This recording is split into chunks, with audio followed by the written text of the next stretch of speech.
My name is Bet Shulk. I'm a retired psychiatric nurse living in Moose Jaw, Saskatchewan, Canada. My husband's name is Herb. He was diagnosed with severe depression and anxiety. Over the years, he has been away off and on, but the longest time he spent away from me in one chunk was 20 months when he was in North Battleford. And it was kind of a relief for me because I knew he was being taken care of 24/7. For me, emotionally, it was a great relief because with him being at home, I had to be with him day and night. I was breaking down myself. I couldn't do it. I think the hardest thing was to see how the children and the grandchildren were taking it. They were taking it very, very hard. But I just think that it was a blessing for me to have him taken care of and for me to know that he's safe. When I was taken into the grief group, I didn't realize that I had feelings. I was very resentful. I was very angry. I was resentful because Herb couldn't be with me. Resentful of the fact that he left me. That's what I felt like. I felt like he left me.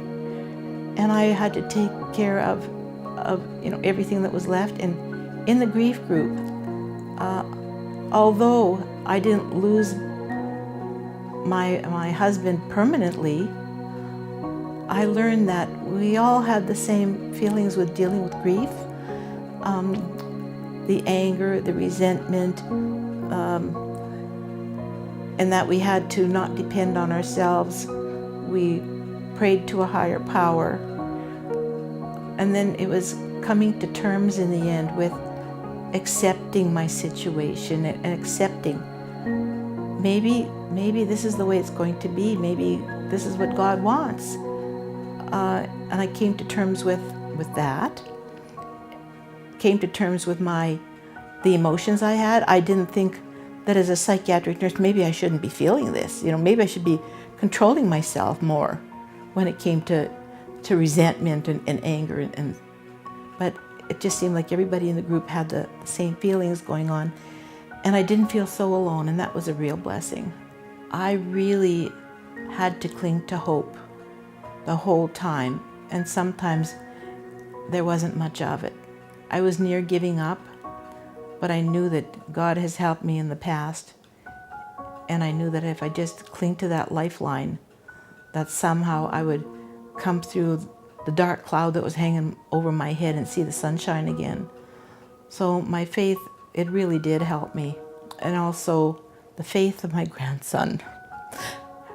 I'd go babysit that little boy, and he'd get down on his knees and he'd pray to God to send Grandpa home.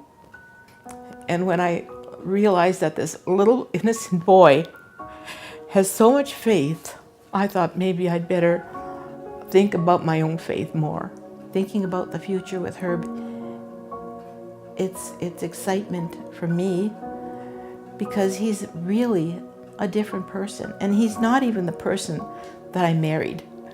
That was then and this is now, but he's not depressed. He hasn't had one day of severe depression since he's come home. I just think about the future, and everything I've ever dreamed of is spending our lives together in the golden years.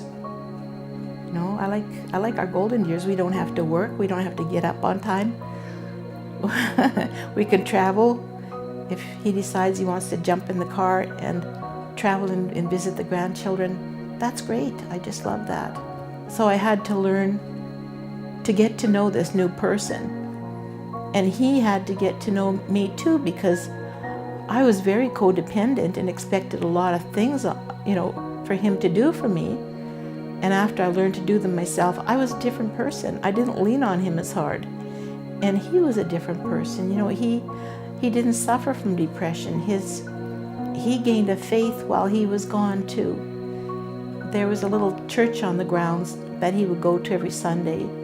Before going, he depended on himself. He was a very independent, strong man, but coming home, he was very faithful and a different person. somebody that I didn't know. So maybe our future holds, more enjoying life and maybe helping other people who have had mental illness in their families. But our future holds, it's together now as a couple doing things.